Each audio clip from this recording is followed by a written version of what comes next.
Hi, I'm Leonie and welcome back to my channel. Today I'm talking about 10 really simple ways that you can reduce your waste. So this video is for anyone that is interested in getting involved in a zero waste lifestyle or just simply reducing the impact that you personally have on the environment.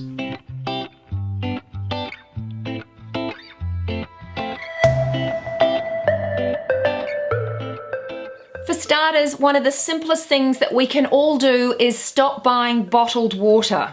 Recently, the World Wildlife Fund did a study and they found that a lot of bottled water contains all sorts of contaminants and chemicals and a lot more than you would expect from a simple bottle of water. Bottled water is a bugbear of mine because as a family we used to buy a lot of it. Now one thing I've always wanted is filtered water on tap. So finally I had a multi-tap installed and this tap has been a game changer for me. Not only does it give me an endless supply of filtered water, but it also offers near boiling water. So that has been a complete game changer for us.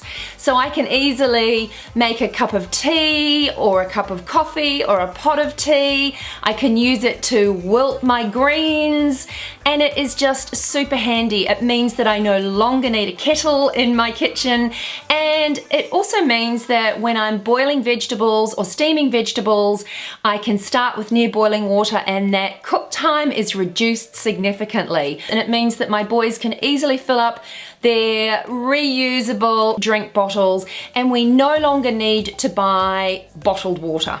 The other thing you can do is swap out some of your regular products for zero waste products. Now, one thing that I've been making recently is mouthwash. My boys and my husband like to use mouthwash all the time after they've brushed their teeth.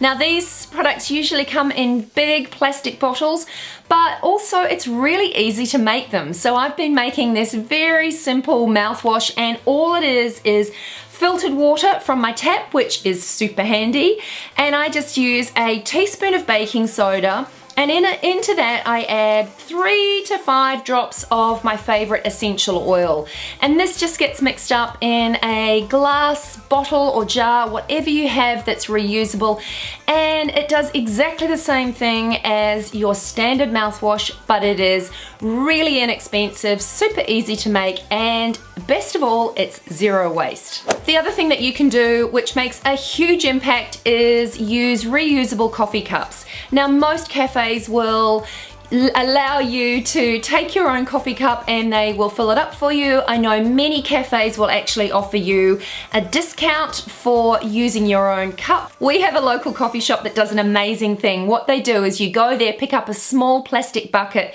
take it down to the local beach, fill it up with plastic, and when you take that bucket back to the cafe, they'll give you a free coffee. Now this works really well for me because it's in my neighborhood and they are located right next to my local beach. So look for little things like this that may seem little to you, but they will make a huge impact. A recent study showed that by 2050, there will be more plastic in the ocean than there will be fish. Now that is devastating. We can make a huge difference by just saying no to plastic straws and instead opting for either no straw or a reusable straw. I've got this glass full of a couple of glass straws and some stainless straws. All are easy to wash. I've got this cute little brush here that washes them out thoroughly inside. So if you really want to use a straw, you can just make sure it's reusable. Each year we use over 4 billion plastic toothbrushes, which is kind of crazy when you think about it. Now the problem with plastic toothbrushes is that they don't break down. So they end up clogging up our waterways and dumped in landfill. So there are sustainable alternatives and I will link a few in the description box below. But just changing out and swapping your toothbrush for a more sustainable option will make a massive difference. Now, I'm sure you've heard this one before, but reusable shopping bags are definitely the way to go. In fact, a lot of supermarkets these days are no longer offering plastic shopping bags, which is awesome because again, we have too much plastic and it doesn't break down, it's killing our planet. A lot of them are really cool too. There doesn't have to be anything boring about being eco-friendly. This one's almost a no-brainer, and I've been doing it for a number of years now, and that's just downloading your books and reading them online, reading them on an iPad or on your Kindle, and that is saving paper, saving trees, and also just making sure that you don't have the clutter of books around your home. I know there's something really lovely and tactile about holding a book and reading a real book,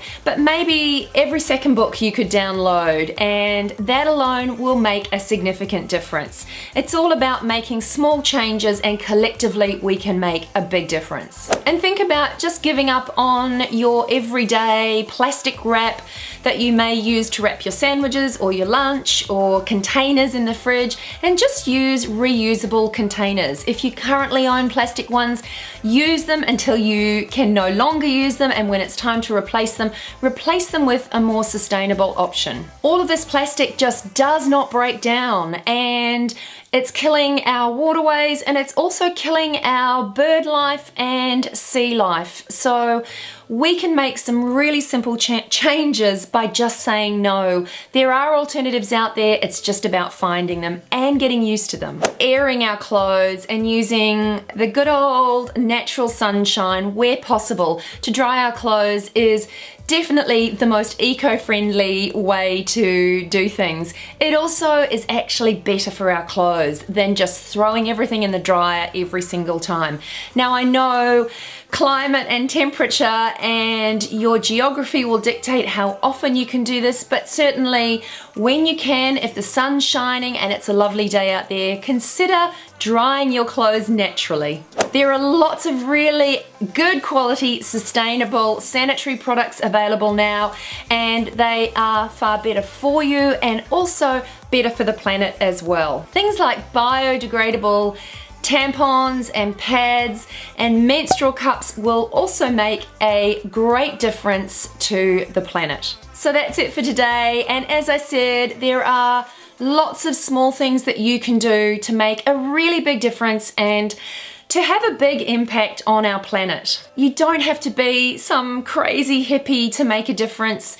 You just have to care and be conscious and aware of what you do and how you can reduce your waste. And by reducing your waste, you are reducing your personal impact on the planet, which has to be a good thing. Anyway, if you enjoyed this video, I would love you to give it a thumbs up. Don't forget to subscribe to my channel for more, and I shall see you next time. Bye for now.